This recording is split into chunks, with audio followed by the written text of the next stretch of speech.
विकास चंद्र, मैं आपको रोक रही हूँ। उस वक्त बड़ी जानकारी आ रही है पीयूष गोयल के घर पे जितिन प्रसाद पहुंच चुके हैं। बड़ी जानकारी आ रही है, 12:30 का वक्त है, 1 बजे जितिन प्रसाद कहा जा रहा है कि ऑफिशियली बीजेपी में शामिल हो जाएंगे और अध्यक्ष जो है बीजेपी के जेपी नड्डा भी मौजूद रहेंगे। पीयूष गोयल की मौजूदगी रहेगी और पीयूष गोयल के घर पर जितिन प्रसाद पहुंच चुके हैं। कांग्रेस पार्टी के कद्दावर नेता हैं, उत्तर प्रदेश के शाहजहांपुर से आते हैं और ये तस्वीरें आप देख रहे हैं। ये जितिन प्रसाद की गाड़ी जब वो पहुंच रहे थे पीयूष गोयल के घर पर, ये दिल्ली से लाइव तस्वीरें इस वक्त आप देख रहे हैं और अब बस पहुंचने वाले हैं, पीयूष गोयल के घर की तरफ रवाना हो गए हैं। विकास, ये तस्वीरें क्या कहती है कांग्रेस पार्टी के लिए?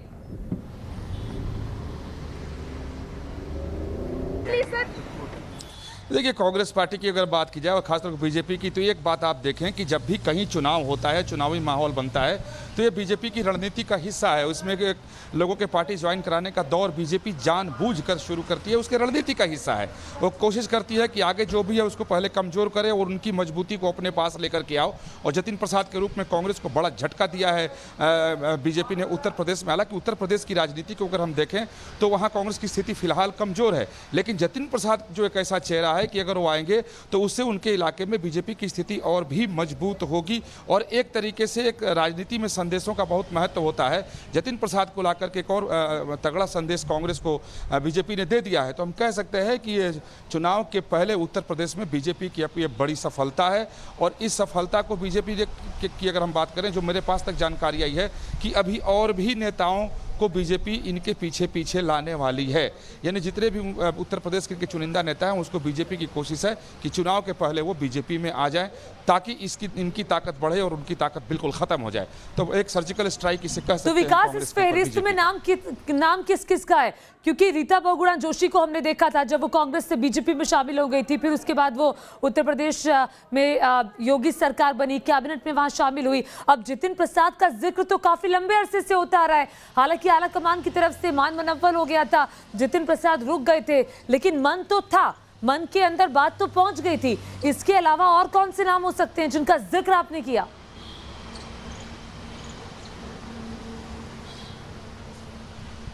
हालांकि देखिए, बीजेपी जब भी इस तरह की कोई कोशिश करती है तो उसके नामों पे बिल्कुल पर्दा डाल के रखती है। आप देखें कि थोड़ी देर पहले तक बीजेपी की तरफ से पर्दा ही डाल के रखा गया था कि कौन ज्वाइन कर रहा है। सिर्फ बीजेपी की तरफ से एक ट्वीट के जरिए ये बताया गया था कि कांग्रेस का एक बड़ा चेहरा आज बीजेपी ज्वाइन करेगा, पार्टी अध्यक्ष जेपी नड्डा के नेतृत्व में। हालांकि बाद में नाम का खुलासा हो गया, स्थिति साफ हो गई। अगर हम नामों की बात करें तो काफ़ी पहले से 2, 4, 5 ऐसे बड़े नाम कांग्रेस के जिन नामों को लेकर के अटकलें लगाई जा रही हैं। हालांकि कोई इस पर ठोस जानकारी नहीं, जैसे आनंद शर्मा के नाम की अटकलें लगाई जा रही हैं, गुलाम नबी आजाद के नाम की अटकलें लगाई जा रही हैं, मिलिंद देवड़ा के नाम की अटकलें लगाई जा रही हैं। और तस्वीरें हम देख रहे हैं, पहुंच चुके हैं पीयूष गोयल के घर पर जितिन प्रसाद। विकास, ये तस्वीरें इस वक्त हम दिखा रहे हैं अपने दर्शकों को, क्योंकि ये तस्वीरें उत्तर प्रदेश के चुनावों से पहले बहुत महत्वपूर्ण हो जाती हैं। और 12:35 का वक्त हो गया है, 1 बजे का वक्त बताया जा रहा है कि जब जितिन प्रसाद ऑफिशियली बीजेपी में शामिल हो जाएंगे। और तस्वीरें ये दिल्ली की आप देख रहे हैं, पीयूष गोयल के घर पहुंच चुके हैं जितिन प्रसाद और यहीं से ही वो जेपी नड्डा से मुलाकात करने के लिए जाएंगे। विकास, ये तस्वीरें कांग्रेस पार्टी के लिए तो बहुत बड़ा झटका है, क्योंकि कांग्रेस पार्टी की स्थिति उत्तर प्रदेश में किसी से छिपी नहीं है। भले ही कोशिश जितनी मर्जी रही हो, पिछले लोकसभा चुनाव में हमने देखा था कि राहुल गांधी अपनी सीट अमेठी तक नहीं बचा पाए थे। उसके बाद दारोमदार लगातार प्रियंका गांधी पर रहा। अब पिछले 3-4 सालों से अगर हम देखें उत्तर प्रदेश पर नजर डाल के, तो प्रियंका गांधी की तरफ से कोशिशें हुई, लेकिन ये कोशिशें कितनी कारगर होगी ये देखने वाली बात होगी।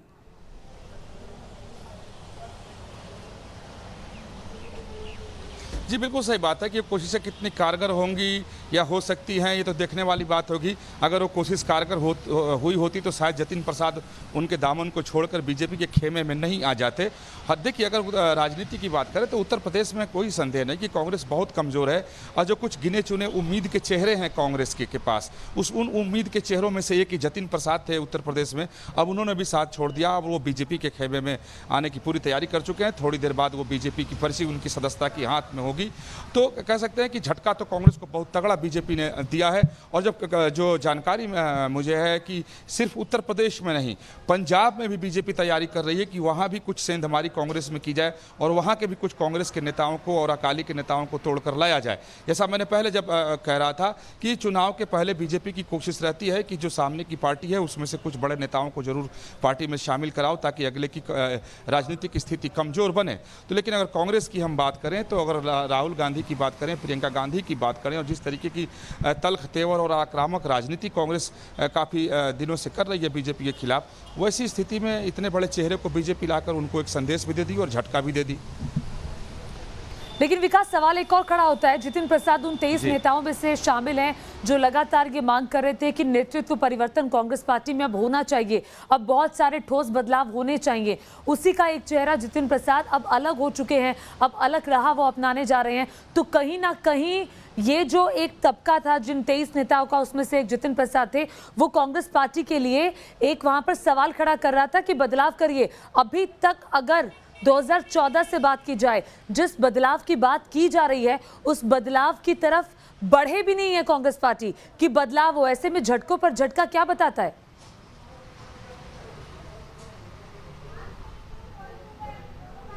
ये देखिए, कांग्रेस पार्टी के अंदर बहुत कलह है इस बात को लेकर के, नेतृत्व को लेकर के। कांग्रेस पार्टी में एक बड़ा तबका है नेताओं का और कार्यकर्ताओं का, उसका साफ तौर पर कहना है और उसकी मांग भी है कि कब तक गांधी नेहरू खानदान के ऊपर ही हम दाव लगाते रहेंगे। किसी ऐसे कार्यकर्ता और नेता को भी हम नेता बनाएं जो शायद हमारी नैया को पार लगा कर ले जाए। आप देखें कि लगातार कांग्रेस के हाथ से एक के बाद एक राज्य छीनते चले गए, उसकी राजनीतिक जमीन खिसकती चली गई। विकास, मैं आपको रोक रही हूँ, उस बात को आगे बढ़ाएंगे। बड़ी जानकारी, जितिन प्रसाद अमित शाह के घर पर पहुंच गए हैं, तस्वीरें भी आ रही हैं, अमित शाह के घर पर पहुंचे हैं, ये बड़ी जानकारी सामने आ रही है। और अब से कुछ ही देर बाद औपचारिक रूप से बीजेपी में शामिल हो जाएंगे।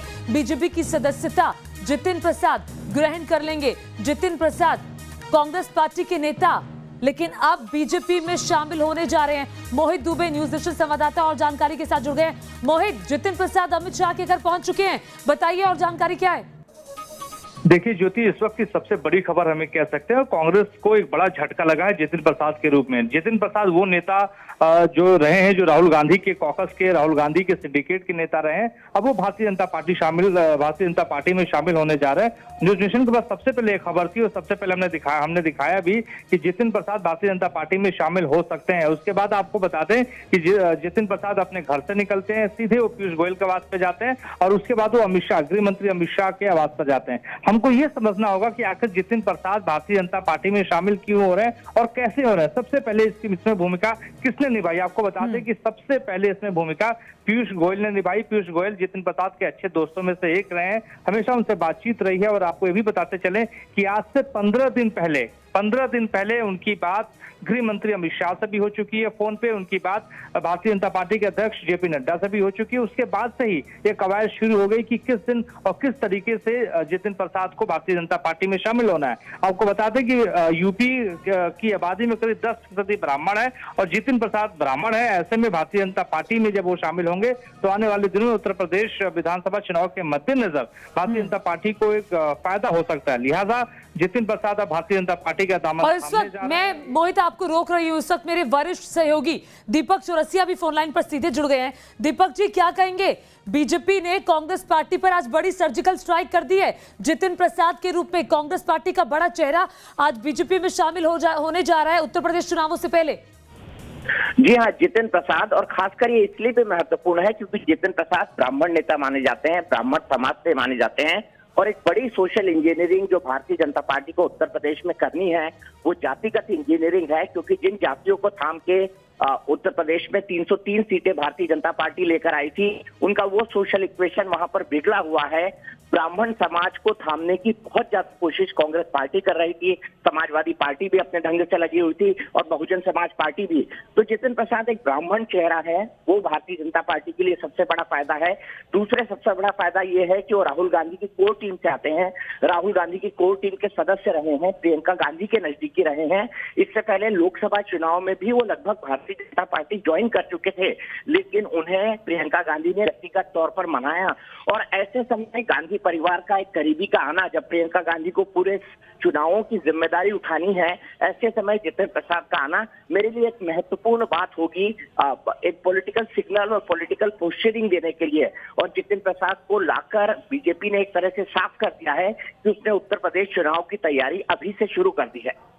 जी, जाहिर तौर पर चुनाव की तैयारी के रूप में इसे देखा जाएगा, लेकिन बड़ा सवाल दीपक जी ये भी खड़ा होता है कि राहुल गांधी की जो कोर टीम है उसका जितिन प्रसाद का भी हिस्सा रहे, मान मनव्वल हुई, मान मनव्वल के बाद भी आप जितिन प्रसाद को टिका नहीं पाए पार्टी में। ये कितना बड़ा झटका है खुद कांग्रेस पार्टी के लिए? जी हाँ, कांग्रेस पार्टी के लिए भी और गांधी परिवार के लिए भी, क्योंकि ये जो युवा ब्रिगेड है जिसके अंदर ज्यादातर लोग राहुल गांधी के नजदीकी रहे हैं, या तो राहुल गांधी के साथ बचपन में खेले हैं या राहुल गांधी के साथ पढ़े हैं, जितिन प्रसाद भी उसी श्रेणी में आते हैं, तो मैं इसे कांग्रेस पार्टी के लिए झटका मानूंगा और साथ ही साथ गांधी परिवार के लिए भी झटका मानूंगा, क्योंकि जितिन प्रसाद उन लोगों में से एक थे। दूसरी महत्वपूर्ण बात यह है कि ये कांग्रेस के लिए भी एक सिग्नल है, क्योंकि अगर आपको चुनाव में मजबूत दिखाई देना है तो आपको एक बेहतर विकल्प के तौर पर आना होगा, और कांग्रेस के नेता इसी तरह से टूटने लगे और कांग्रेस की core team. Deepak ji, signal तो कांग्रेस पार्टी को 2014 से ही मिल रहा है। अभी तक बदलावों के रूप में जो 23 नेता अलग जाकर खड़े हुए थे, बदलाव तक आपने नहीं किए। ज्योतिरादित्य सिंधिया चले गए नाराजगी के चलते, अब नाराजगी के चलते जितिन प्रसाद भी जा रहे हैं और भी कई नेताओं के नाम फेहरिस्त में शामिल हैं। तो ऐसे में क्या माना जाए कि उत्तर प्रदेश के इस चुनावों में कांग्रेस पार्टी कहीं खड़ी होती भी दिखाई देती है आपको? देखिए, कांग्रेस पार्टी हर राजनीतिक पार्टी की तरह अपनी कोशिश करेगी, लेकिन कांग्रेस का ग्राउंड पर कुछ नहीं है। जमीनी स्तर पर कांग्रेस उत्तर प्रदेश में भले से उसका झंडा और डंडा हर राज्य के अंदर, हर जिले के अंदर मौजूद हो, लेकिन स्थानीय स्तर पर कांग्रेस बहुत कमजोर है। और इसका एक सबसे बड़ा सबूत ये है कि गांधी परिवार अपने ही गढ़ अमेठी में हार गया। तो मुझे लगता है कि चौथे नंबर की पार्टी कांग्रेस है और वही बने रहेगी चुनाव आते आते तक, क्योंकि ये सिर्फ इकलौते नेता नहीं होंगे। कांग्रेस से समाजवादी पार्टी भी तोड़ने की कोशिश करेगी, बहुजन समाज पार्टी भी तोड़ने की कोशिश करेगी, और बीजेपी ने आज सबसे पहला दांव चल दिया है। तो मुझे लगता है कि प्रियंका गांधी को जो एक चीज पेश करना है कि वो बेहतर विकल्प हो सकते हैं बीजेपी से भी, समाजवादी पार्टी से भी और बहुजन समाज पार्टी से भी। ऐसे में अगर उनकी पार्टी के कोर लोग ही टूटने लगे, उनके परिवार के नजदीकी लोग ही टूटने लगे, तो वो चेहरा वो दिखाने में असफल रहेंगे। ठीक है, बहुत बहुत शुक्रिया हमसे बातचीत करने के लिए मेरे वरिष्ठ सहयोगी दीपक चौरसिया, जिनका कहना है कि कांग्रेस पार्टी के लिए, खुद राहुल गांधी के लिए जितिन प्रसाद का जाना बहुत बड़ा झटका है, क्योंकि जितिन प्रसाद लगातार संकेत दे रहे थे। इतने संकेतों के बावजूद भी कांग्रेस पार्टी जो है वो जितिन प्रसाद को पार्टी के अंदर रख नहीं पाई, या जो वो चाहते थे उनको दे नहीं पाई। विकास चंद्रा लगातार हमारे सहयोगी हमारे साथ बने हुए हैं। विकास, सवाल तो ये भी खड़ा होता है कि जितिन प्रसाद आज बीजेपी में शामिल हो रहे हैं, और ये जो तस्वीर दिखेगी आज, ये कांग्रेस पार्टी के लिए वाकई में शर्मसार कर देने वाली तस्वीर होगी। मुझे लगता है वो इसलिए क्योंकि एक नेता लगातार आपको कहता रहा, नाराजगी जाहिर करता रहा, उसके बावजूद आप उसकी नाराजगी को दूर नहीं कर पाए।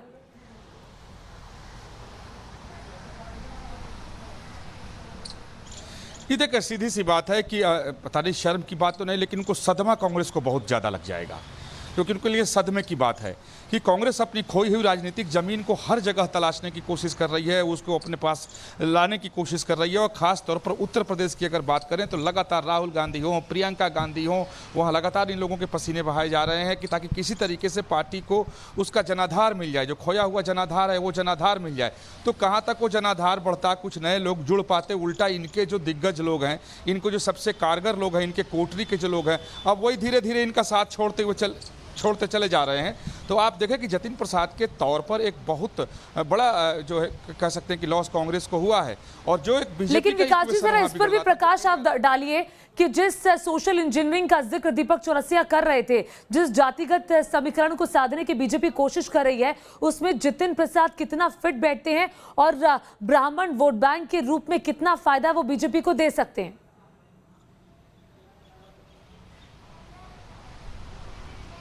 यही मैं अभी कहने की कोशिश कर रहा था कि इधर काफ़ी दिनों से जब योगी आदित्यनाथ को मुख्यमंत्री बनाया गया, या मुख्यमंत्री हैं वहाँ, तो उनके ऊपर एक जातिगत आरोप लगे कि वो ठाकुरवाद करते हैं और ब्राह्मणों की बिल्कुल सुनी नहीं जाती है। उत्तर प्रदेश में ब्राह्मण बिल्कुल हाशिए पर डाल दिए गए, जबकि ब्राह्मणों की जनसंख्या अगर देखी जाए, अगर राजनीतिक तौर पर, तो उसमें बहुत सबसे ज़्यादा है। अगर ठाकुर से ज़्यादा वोट वहाँ पर है, तो ये आरोप योगी आदित्यनाथ पर लगते रहे, बीजेपी पर वहाँ लगता रहा, जिससे बीजेपी वहाँ कई बार बैकफुट पर भी नजर आई और कई बार संदेश बीजेपी को लगातार मिल रहे थे कि अब वहाँ के ब्राह्मण मतदाता बीजेपी से नाराज हैं। अगर ब्राह्मण मतदाता जो बीजेपी का परंपरागत वोटर है, जो कोर वोटर है, अगर वही नाराज है, तो बीजेपी को अंदेशा लग रहा था कि आने वाले विधानसभा चुनाव में उसको बहुत बड़ी चुनौती मिलेगी और बहुत बड़ा नुकसान हो सकता है। अब जतिन प्रसाद चूंकि एक ब्राह्मण चेहरा है, ब्राह्मण नेता के तौर पर वो जाने जाते हैं, उनको पार्टी में लाकर के बीजेपी वहाँ के ब्राह्मणों को एक संदेश देने की कोशिश करेगी। जो जातिगत जो इंजीनियरिंग की बात दीपक जी ने कही, सोशल इंजीनियरिंग की बात जो दीपक जी ने कही, तो उसके जरिए जो लोगों के नाराज होने की बात कही जा रही है, जिन ब्राह्मण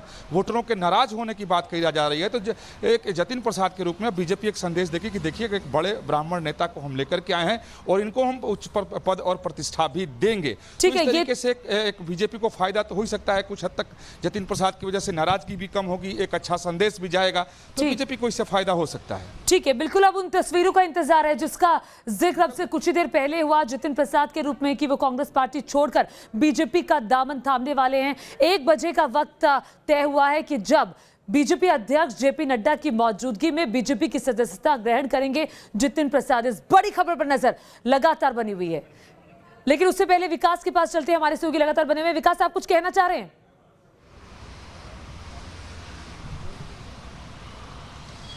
जी, काफ़ी लगभग 45 मिनट से बंगाल बीजेपी के नेता शुभेंदु अधिकारी की प्रधानमंत्री के साथ बैठक हो रही थी। ठीक प्रधानमंत्री निवास पीछे है, अभी वो बैठक खत्म हो गई है। शुभेंदु अधिकारी यहाँ से निकले हैं और वो अपने निवास की ओर चले गए हैं। कल से शुभेंदु अधिकारी यहाँ पर हैं। कल जेपी नड्डा और अमित शाह से उनकी मुलाकात हुई थी और आज अहम मुलाकात प्रधानमंत्री से हुई है। 12 बजे का उन्हें समय दिया गया था, वो 11:15 में आए और अभी उनकी मुलाकात खत्म हुई है। और शुभेंदु अधिकारी ने विस्तार से बंगाल में जारी हिंसा और वहाँ क्या कुछ हो रहा है, कैसे बीजेपी कार्यकर्ताओं और नेताओं की हत्या हो रही है। ठीक है विकास, बड़ी जानकारी दे रहे हैं। शुभेंदु अधिकारी की मुलाकात जो प्रधानमंत्री मोदी के साथ चल रही थी, वो बैठक खत्म हो गई है और लगभग 45 मिनट तक ये बैठक चली। बंगाल के मुद्दों पर चर्चा हुई, बंगाल में जारी हिंसा का जिक्र भी शुभेंदु अधिकारी ने प्रधानमंत्री के साथ मौजूदगी के दौरान किया। इस बड़ी खबर पर नजर बनी हुई है। वक्त एक ब्रेक का।